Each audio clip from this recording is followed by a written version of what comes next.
Good morning, everyone. It's Tuesday, July 20th. Welcome back to 3 News Now. I'm Stephanie Haney. This is where we bring you the top headlines from WKYC.com and our WKYC app. We have breaking news today. The Ohio Speaker of the House has been arrested by the FBI in what the Department of Justice is calling a $60 million public corruption case. We'll be giving you all the details about that.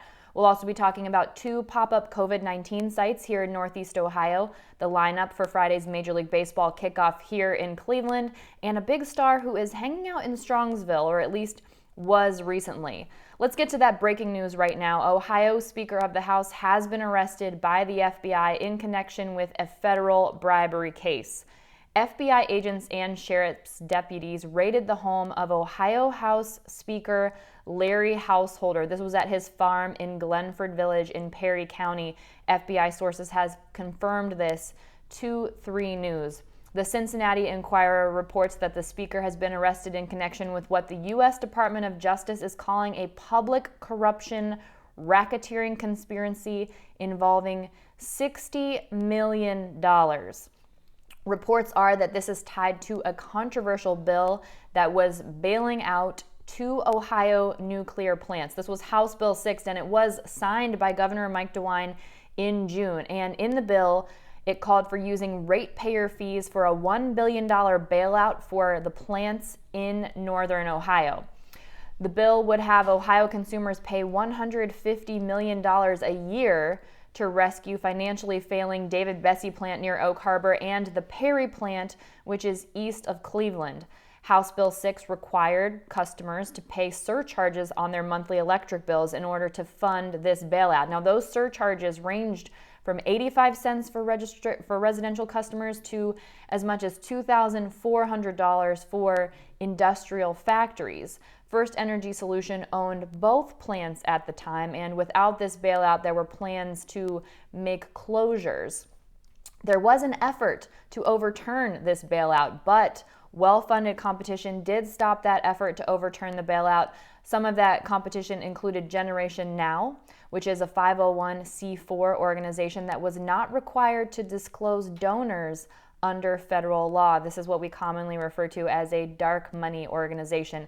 This group reportedly hired people to block signature collectors to get in their way to try to stop the organization of opposition to that bailout. Another group that was competing against people who were trying to overturn the bailout is called Ohioans for Energy Security. They paid for millions in advertisements, including ones that warned Ohioans that Chinese were taking over Ohio's power grid. Now, Householder is a big name in Ohio politics. He was first Ohio's House Speaker from 2001 to 2004, and this is not the first FBI investigation into Householder. In 2004, there were allegations that Householder and his aides took kickbacks from vendors and traded legislation for campaign contributions. That investigation ended in 2006 with no charges filed, but Householder was not in office at the time, not in the Ohio House. He left the Ohio House in 2004 due to term limits, but he returned to the Ohio House in 2017 and became a Speaker of the House again in 2019. That is when he led the charge for this bailout that was signed into law by Governor Mike DeWine. There were also other individuals arrested in connection with this alleged federal bribery case. Those people include Neil Clark, the founder of Grant Street Consultants. He's also been called one of the best connected lobbyists in Columbus, according to USA Today. Also arrested former Ohio Republican Party chair and consultant Matthew Borges, who left that position after President Donald Trump was elected and has now actually been connected with a super PAC and support for the Democratic presumptive candidate Joe Biden. Another person who has been arrested, Juan Cespedes, who is co-founder of the Oxley Group in Columbus, and also Jeffrey Longstreth, who is an advisor to Householder. The Department of Justice says there will be a press conference at 2:30 today regarding this investigation into what they are calling, again, a $60 million public corruption racketeering conspiracy. Of course, we'll have that at 2:30.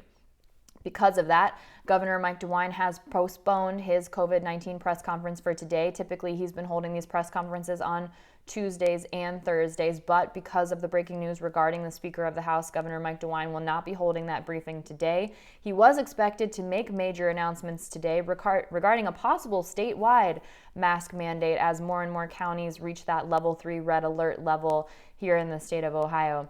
DeWINE also said during an appearance on Meet the Press with Chuck Todd on Sunday that he's planning on issuing new orders this week, but we will not be hearing from him about those things today.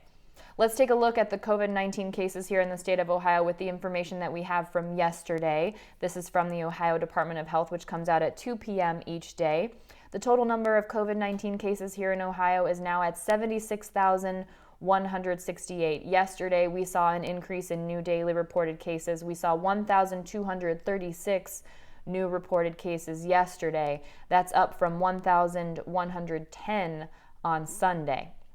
The total number of presumed recovered cases is now just under 52,000. That's 68% of the cases which are presumed to be recovered, and that means 32% of the cases that we've known about here in Ohio for COVID-19 are active at this time. Our latest positivity rate is 6.4%, so that means with all of the tests that are being done for COVID-19, 6.4% of those are coming back as positive, which is above the World Health Organization's recommended threshold of 5%, and again lends evidence to the fact that Governor Mike DeWINE continues to say that the reason our numbers are going up is not simply because of increased testing, but because of increased rate of spread with that increased positivity rate. The total number of deaths in Ohio is now 3,189 related to COVID-19. Yesterday, we saw 15 new deaths reported. Now, that is down from Sunday when we saw a relatively high number of 42 new deaths reported. We also saw 55 new hospitalizations reported yesterday, bringing that total to now 9,610 people who have been hospitalized throughout the time that we've known about COVID-19 being here in Ohio.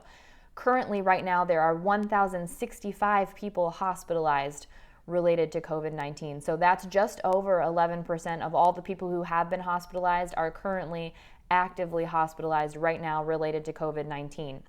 Of those 1,065 people who are in the hospital, 318 of them are in the intensive care unit. So about 30% of all people who are hospitalized right now are receiving treatment in the intensive care unit. Yesterday, we saw 28 new admissions to the ICU, bringing the total number of people who have been admitted to the ICU related to COVID-19 to now 2,344 here in the state of Ohio.